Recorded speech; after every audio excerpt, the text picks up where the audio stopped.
So thankful this is different this month. Oh, I said nothing.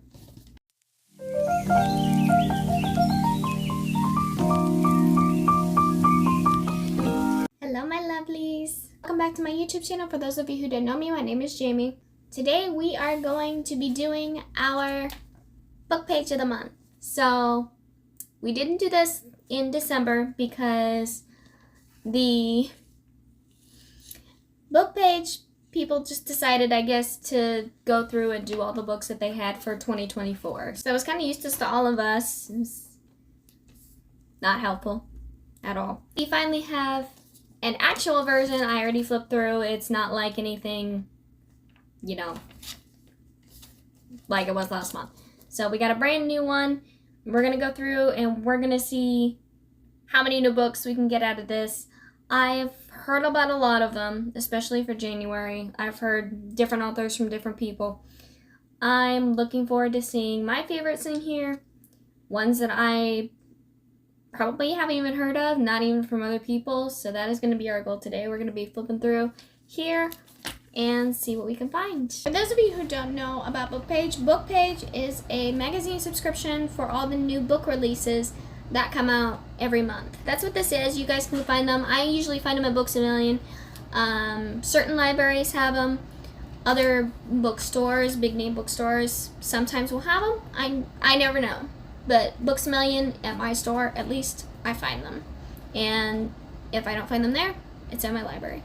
Okay, so this is what it looks like on the front. Got our pen here. I liked this a whole lot better than just trying to remember at the top of my head what I liked. This is a lot easier.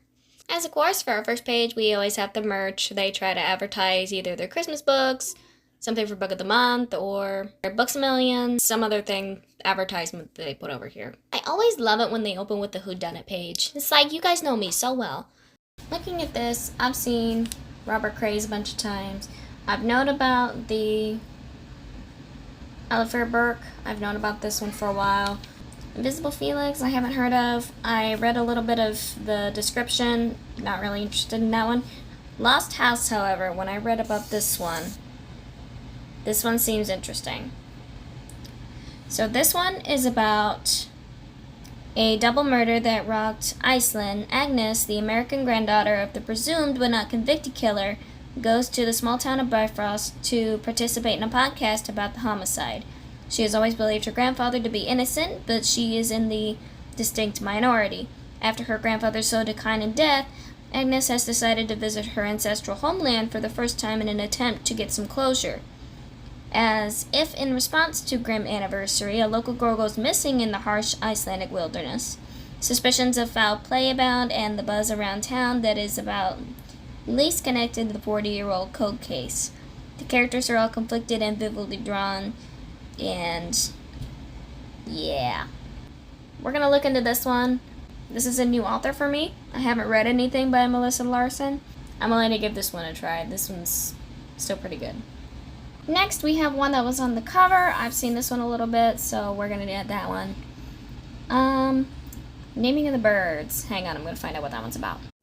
This one sounds a little horrific. So it takes place in 1872. A group of orphans survive a horrific fire at a place known as the Asylum, only to be secretly carted away to another horrifying institution where they are given new names called after birds. After that, they flash forward to 1894, where Scotland Yard Inspector Henry Cutter and his young partner, Sergeant Biden Bliss, find themselves pursuing a skilled serial killer who seems to be targeting aging civil servants. Some of them high rank. Their murders have been achieved with assassinesque meticulousness? I'm going to skip over that. And the victims are left in haunting. Precisely arranged scenes include the bones of children. So that one sounds good. That one sounds really good. We're going to read a little bit about Vantage Point. Let me find out where it is. Okay, so for the Whelan family, April is a historically tragic month. 14 Aprils ago, a teenage Clara Whelan witnessed both of her parents' brutal demise. A whirlwind of chaotic world travel, heavy substance use, and eating disorder clinic says later. Clara returns to Vantage Point, the family estate on the remote Maine island. So, okay. A lot of secret revealing and a whole bunch of stuff that nobody should be doing. I'm all for that. So we are on to cozy mysteries and the lifestyle section. So for cozies, nothing really caught my eye until this one right here. It's Brooklyn Kills Me. This is by Emily Schultz. It says after solving an attempted murder in Sleeping with Friends, Agnes Nielsen has moved into an upscale condo in Brooklyn. She forms a quick friendship with her neighbor, Charlotte Bond, but while attending a party at Charlotte's, Agnes is possibly drugged. She leaves the party unsure why she was targeted, and with hours, Charlotte suffers a fall from their shared building. And then it goes on to say that Agnes and Ethan, one of Agnes's friends, he tries to help out with the situation and tries to find out what's going on. So we're gonna look into that one. Nothing in the lifestyle section caught my eye, and then we're moving on to our audiobooks for the month. And we know about this one. This one was in November's book. Really good. So we do have this one in audio. I did read this book already. Amazing. Fabulous. So we have hit our romance and our mini interview section. So in the romance, nothing really caught my eye except for these two down here. And looking into this one first, Into the Woods, I have heard a little bit about this one. This one's supposed to be about a girl named Gretchen and a guy named Teddy.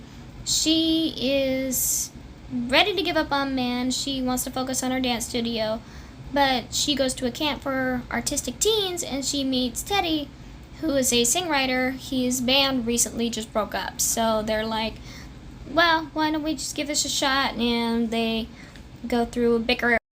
So yeah, we're going to be looking into that. Next one was down here. It's Stuck in the Country with You. This one is about Genesis. She's surprised when she inherits her great uncle's Tennessee farm, and is more surprised to find out that her next door neighbor is her one-time hookup. That would be funny. That's funny.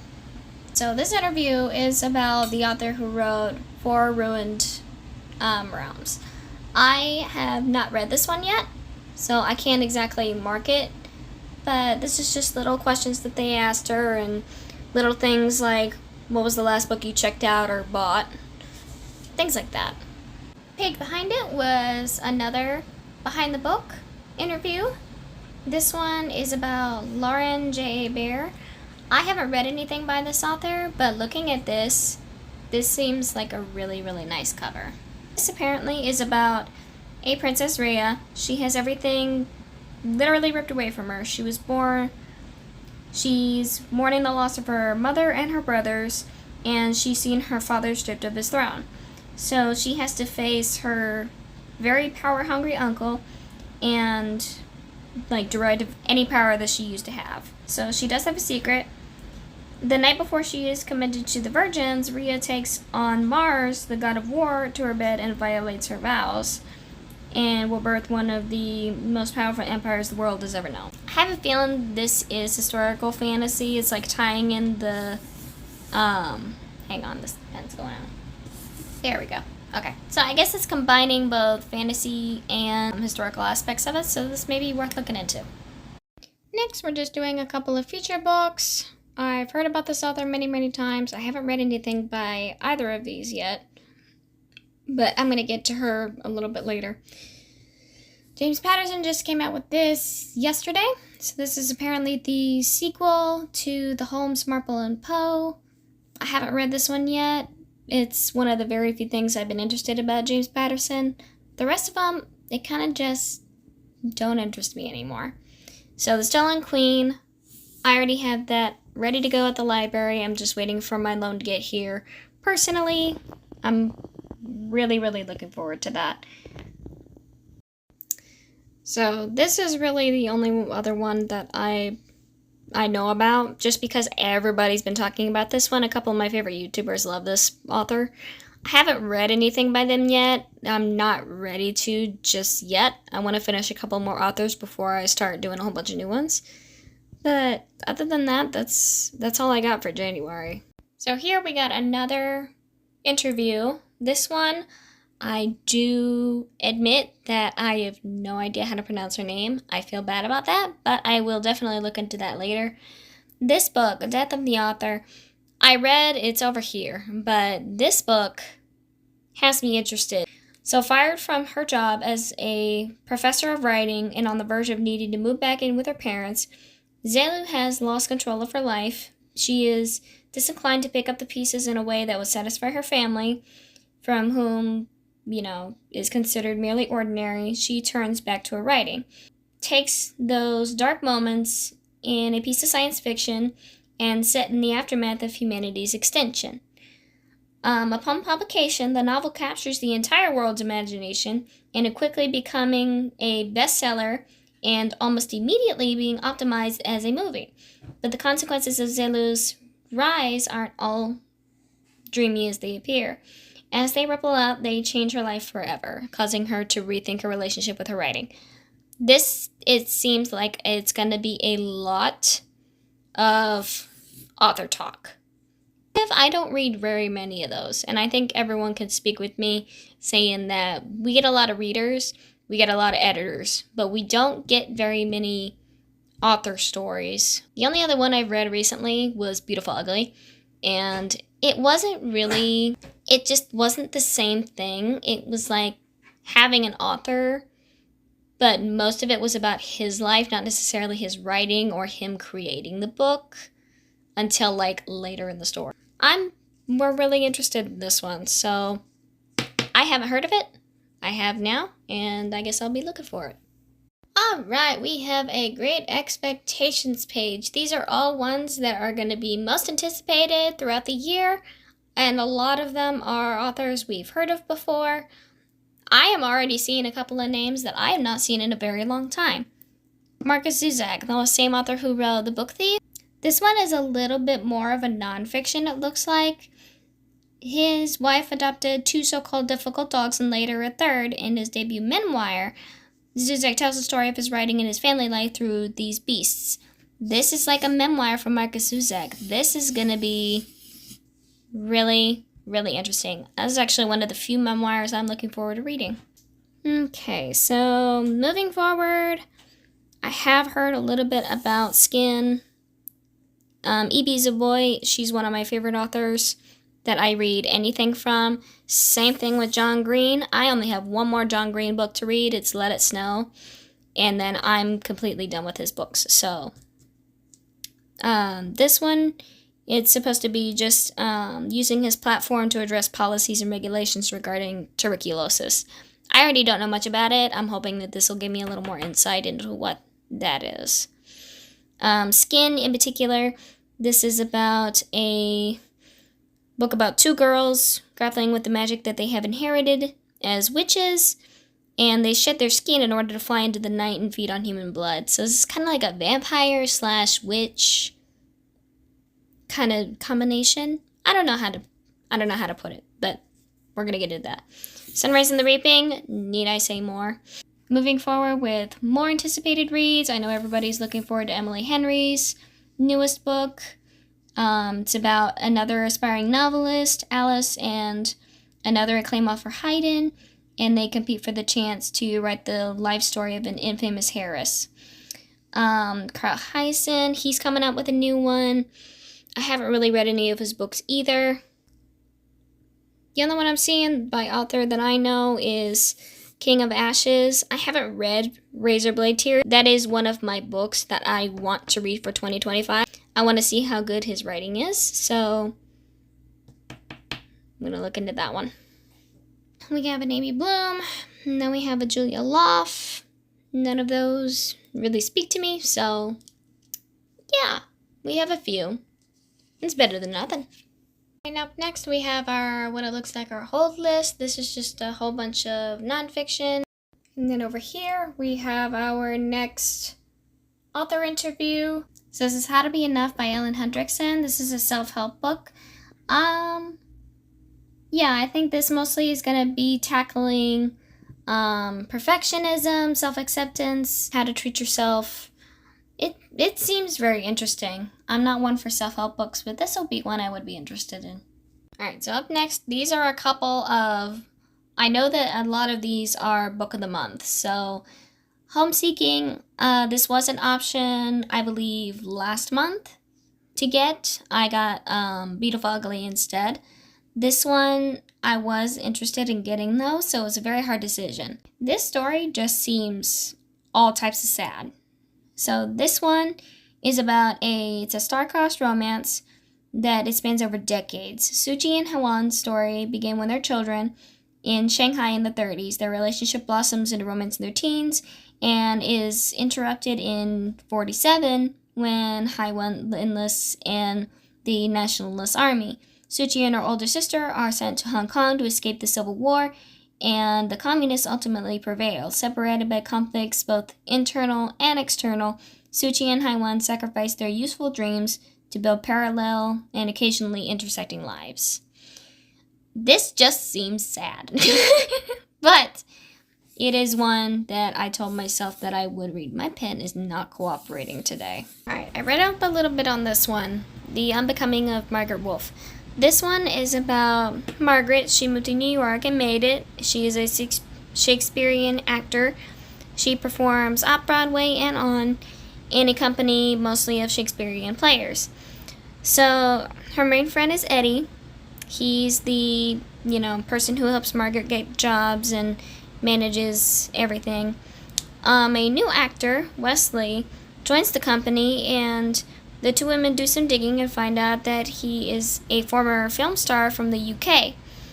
Margaret and Wesley become fast friends, and they become stage partners. So Wesley, he turns out to be gay, and he begs Margaret to marry him to protect him from the McCarthy-era suspicion. So during McCarthy times, everyone was accused of being a communist, well, especially ones that were different. This one, I'll admit, has got my attention. So we're going to look into that one. This one was another Book of the Month pick. This one in particular, this story is kind of funny because it's the 3 lives of Kate Kay. Kate, everyone knows her as Kate Kay. She reveals that she was actually born Anne Callahan and known as Annie to her best friend Amanda. And then later she changed her name to Cass Ford before finally adopting her pen name. So she warns that, she decides whether or not she wants the Kate, Cass, Annie story to be in a memoir. So this one, since it was the Book of the Month, I'm going to take it, And then this one's like a family one. They open with Cora. She's a 16-year-old orphan in New York City. Her father is killed at the Twin Towers on 9/11. In her disorienting grief, little left tethering her to the city, a letter from a mysterious and I don't know how to say that. It's a very unique name. So Cora leaves all she's ever known and hopes on a plane to join her aunt. So she jumps into the family history and does a whole bunch of things going on to their early childhood. I don't read a lot of 9/11 books, but this one, it seems like it's just a part of it. It's not really a focal point of the whole thing, so I may be fine with that. I don't like books specifically that make me, think about those times, because we think about them enough. Alright, so I've read up a little bit on this one. This is just a whole bunch of reviews for general fiction that, are going to be coming out.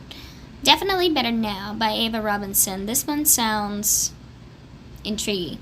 This is about a New Yorker, Emma. There's a lot of New York-based books this month. It's crazy.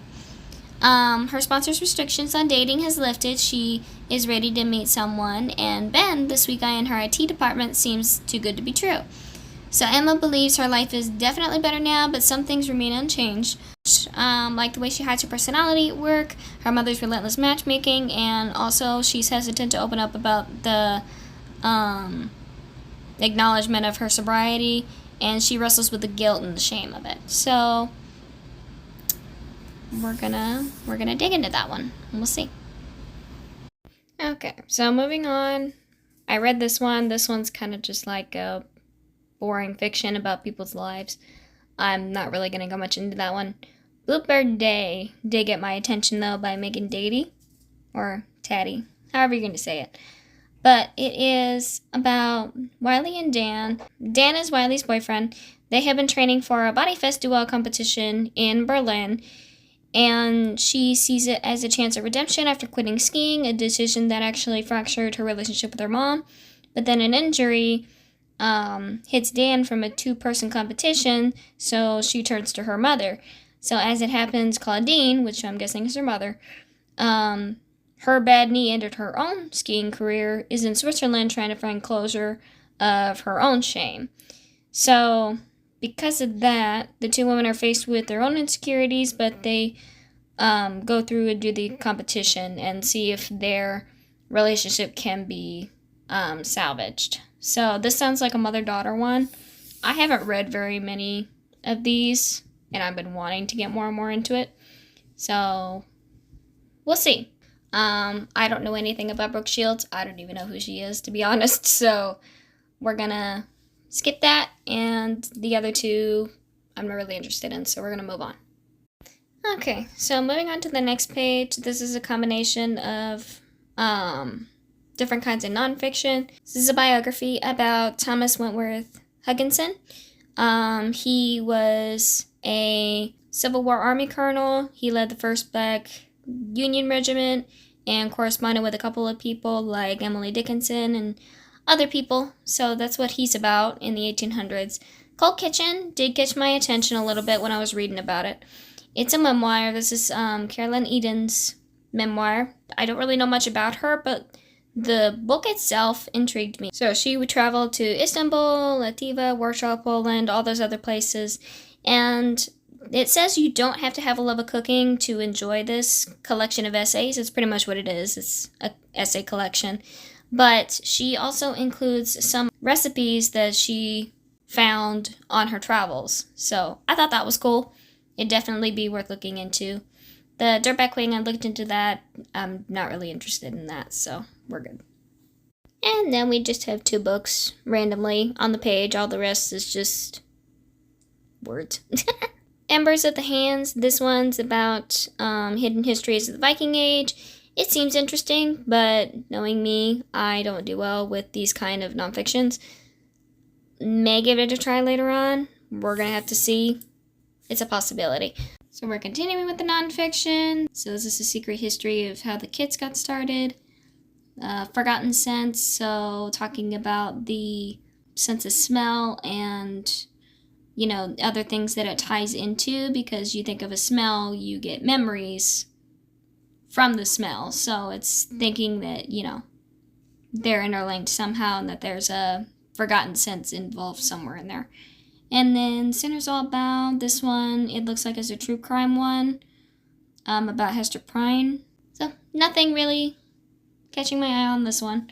Moving on to next page. Okay, I read the premise of this one. This one has completely struck my fancy, and I'm already going to mark this because I know I'm going to read it. This, I listened to a podcast on one of my true crime stuff about aqua tofana. It's a kind of like a poison that women go to an apothecary for, and more than half the time it's to either kill their husband or slowly make them ill to where they die. It's crazy. But this apparently is a historical fiction, so they're taking that story and they're throwing Carmela into it. She is so in this story, her mother is the owner of that shop. So this is the one the story's about. She didn't have a daughter in real life, so that's where the fiction part comes in. But she wanted to be a part of the apothecary shop, and she didn't realize that that was what her mother was doing in addition to being a regular apothecary. So I am 100% into that. I love the aqua tofana story.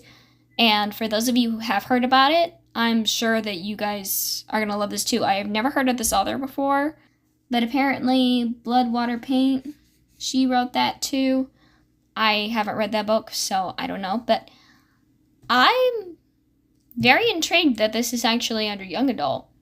That sounds like something that would be under, I don't know, something else. I didn't even know about this one. I'm going to have to look and see when this one comes out. Okay, I was reading up on this one a little bit. This one also sounds very interesting. I have not personally read A Count of Monte Cristo. It is on my list to read. It's one of the few classics that I have left. This is apparently a spin-off of that. So Diana, she's in prison for a murder she didn't commit and spends every day listing off the people that she needs to, kill when she gets out. Then another prisoner actually tunnels right into her cell and tells her that she knows how to get out. So that's how they go about the story, and the whole point of the story apparently is that revenge isn't as cut and easy and dry as it's always seems. But we're going to see how that is. I'm not really into fantasy, but I do know a pretty good bit about what Count of Monte Cristo is about. I'm willing to give this a try. It says it's a Pakistani spin-off of the story, so it'll be different. So we've entered the children's section. Nothing really exciting. I just thought this cover was so cute. It's a girl helping all of her little animals get across the road. This one reminded me of something of Chinese New Year, but I guess it makes sense because it says we are lion dancers. So I think they were having a special on cat picture books because they had like a whole page about it. So we're moving over, and this was the author that they gave all the picture book questions to. Once again, pretty sure it's their own art. And then this was the back page. Nothing interesting except for this one. I already kind of read about it. This is a Harlem Rhapsody. There's the same author who co-wrote The Personal Librarian. I do have that on my shelf, and I've been meaning to read it. But if this is the same lady who wrote it, this is about a woman who ignited the Harlem Renaissance. I don't know much about it, but I have a feeling this will give me a little more insights since it's under the historical fiction aspect of things. Nothing else really that interesting. So we are officially done. That was a lot of fun. I really enjoyed looking through these. I found actually a whole bunch of them that I didn't even know were a thing, like the Markus Zusak one. I haven't seen anything from him in years. I don't think. It's been a couple of years. It's been a long time. But between that one, the Aqua Tofana one really caught my attention. I really want to read that one now.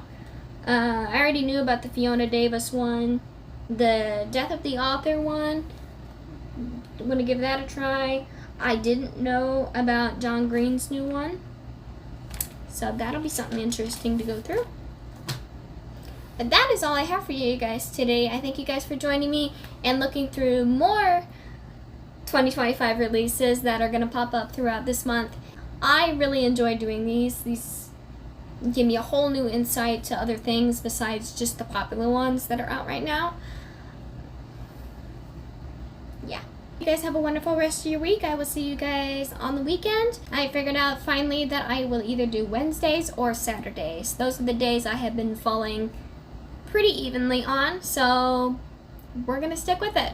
I'm liking the routine so far, so hopefully we're gonna stay that way. So I will see you guys on Saturday. We do have another library sale going to be happening on Saturday. For those of you who live in the villages, it's Saturday. You guys can look into it a little more if you're really, really interested. Be easy to find. If you guys haven't already, please like and subscribe. That will help me bring you guys new videos every week. Love you, read to drink your teas, and I'm gonna go read some more. Bye!